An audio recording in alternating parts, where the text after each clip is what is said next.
Oh, another question I had. So, Hmm.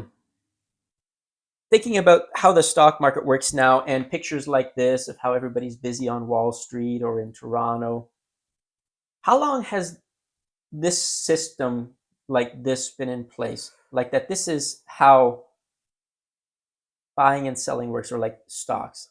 Close to 100 years, about 100 years now since companies decided to, in order for them to scale at large, is to make it so that that average Joes, you and me, could invest in their stock, could actually invest money into shares of the company, become partial owners, and pay profit shares. Right. Mm-hmm. The reason why your money's growing is because they're actually you're investing in their company, they're giving you a piece, and therefore your piece is growing in value. And so when you decide to cash out, you're cashing out at that value. So probably close to 100 years. I don't know exactly.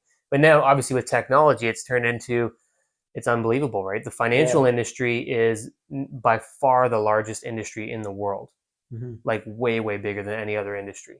I guess because every industry is dependent on the financial Yeah, we all industry want lending. because We all want funding and money. And yeah. so I mean obviously the idea of stocks or buying into something that is not new, right? And you even thinking about in the Bible, you read about something like that, like Jesus saying, giving parables, you should have put your money in, at the lender and got some interest back or whatever, things like that. Yeah. So the idea of buying into something Yeah. and getting interest from it Hmm. is not new, No. but maybe the idea of having it public the way it is now, though, that is fairly recent. And That's like, so anybody, like opening it up to anybody as opposed to just private. Yeah, exactly. And then there is divisions called private equity, where there's companies that are not public, they're private, Yeah. and so they have an exclusive class of investors but you have to be a high net worth individual, right?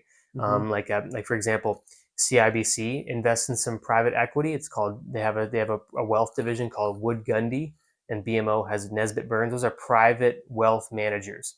And so you have to come to the table with, I think CIBC is very generous. They let you come in with 250,000. My bank is $1 million. Like I know I have a friend who works there. He will not look at any investor with less than $1 million. He'll invest in private equity. Yeah. Okay. So, Yeah. So you get some more so exciting returns sometimes, but how many Main Street families can accumulate $1 million?